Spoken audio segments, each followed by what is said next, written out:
And so, Jason, when it comes to 100%, and I'll start it with this. There's an OIG report from 2022 that absolutely slammed the VA for unwarranted C&P exams. That's still happening, by the way. The House subcommittee just talked about last week unwarranted C&P exams, so that's not going away. But the VA, from then to now, I have seen way more P&T ratings versus ratings that are not static. And I think the indication is from the VA getting slammed. I have no idea. I have no way to prove that, but that's my thought process. But there are veterans that will be 100% not P&T, and I always get the same question. How do I apply for it? What does that look like? So, Jason, can you just take that conversation of going from 100% to 100% P&T? So the number one thing, Clay, is you have to know where you are before you can know where you're going to go, right? So you need to understand your whole VA kind of life, right? So all of your conditions, right? All of your conditions, and you need to and this, I'm gonna preface it with this. This is one of the reasons why I believe that we both always suggest working with an accredited representative that not only is accredited, but also has access into the VA system. It saves you a lot of heartache, and it makes things a lot easier. So for those that don't know, VA accredited representatives, you can be accredited, and that's the number one thing. You need to work with an accredited person. The number two thing is not all accredited representatives go through the process to get their PIV card. Okay, their PIV card is like a CAC card for those that are currently in. It's a new military, well, I say new, they've been out for a long time now, geez. But your ID card with a computer chip in it. So you slide it in, and then you can sign things, you know, type in your key, make sure that it's you, authenticate, all that good stuff. Well, that computer chip allows you, the accredited rep, to remote desktop into the VA system, VBMS, and view any veterans records who are who've been appointed, who appointed that veteran rep, right? So you need to appoint them. They can't just look at anybody's records. They have to be somebody that's been appointed. So the first thing you need to do is understand what claims you have, what conditions you have, conditions you have that are deemed static. Now, deemed static means that the VA has essentially given up on doing any future exams on that condition for you. And if they're not doing a future exam, they're not going to reduce you. I hope that makes sense, right? So having a static condition, VA goes, your condition's not likely to get better. It's most likely going to probably get worse. We're not going to see anymore. It's a waste of our time and money to see you for any sort of re-examination. So off you go. If they're not doing a re-examination, the likelihood of getting reduced for that is, I mean, it's zero, really. So now, let's say that you have 7 conditions. Let's say that you're at 100% with those 7 conditions, and there's so much nuance. I mean, I come up with, like, as I'm talking, Clay, I'm thinking about 15 different ways that you could paint this picture that are all different. So let's just say that your 7 conditions, actually, you need every single one of them, and they actually take you to whatever, 95%, right? So now you're rounded up to 100%. And all of them are static except for one. And that one condition happens to be, I don't know, GERD, gastroesophageal reflux disease, and it was rated as a hiatal hernia, whatever, 3 years ago. Okay.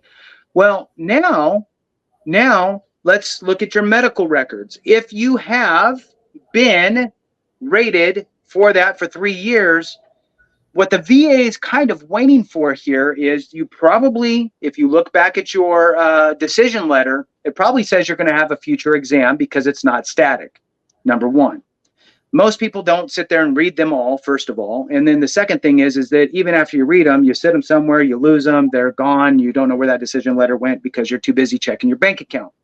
So now you've realized, oh yeah, that's not static. I have a future exam. Okay, cool.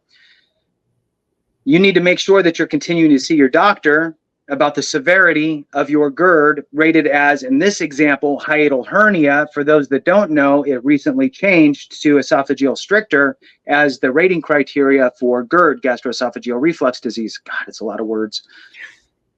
So you need to look at your old rating schedule for hiatal hernia and look at that, look at the criteria, and you need to make sure that you're continuing to see your doctor and documenting all that stuff so you can make sure that you position yourself in a way to not be reduced after your next CMP exam, or it's not really a CMP exam, after your next scheduled re-examination.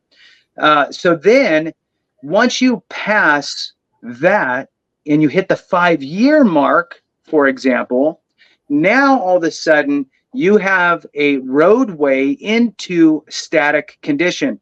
Here's the bad part. It's written that once you've been established at 5 years of having a condition that has been the same or worse over a 5-year period, the VA is to not have any future examinations for that condition, which means that it's now static in the VA's eyes, okay? So GERD, rated under hiatal hernia, rated for 3 years, has a future exam. You see the exam at 4 years, another year goes by, now you're at 5 years. Cool. Well, the VA doesn't have like flashy lights, you know, going, hey, look at Clay's claim. Bloop, bloop, bloop, woo, woo, woo. Clay's claim, his hiatal hernia has been 5 years and it hasn't changed. Oh, well, we need to change him to static. I wish it worked like that. It doesn't. So most likely you, and this is I'm going to go with my suggestion because it's the appropriate thing to do. My suggestion is work with your accredited rep.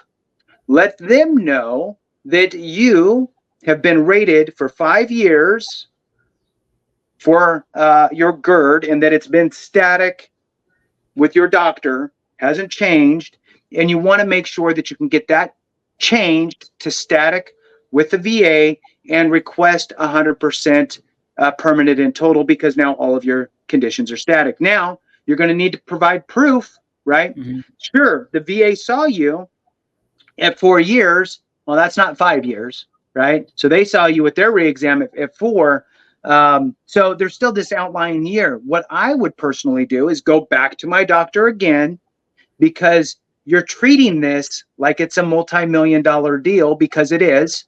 So you're putting in the work and the effort to button up everything and cross the T's and dot the I's. So you're going to your doctor. Now you're having your doctor write you a letter that states that they've been seeing you for the past 5 years and 6 months or whatever it's been, right?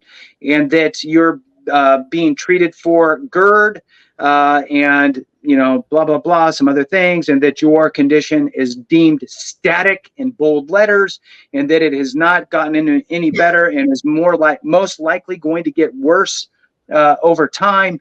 And if they have any questions, reach them at whatever, and here's their signature and their license number and all that good stuff.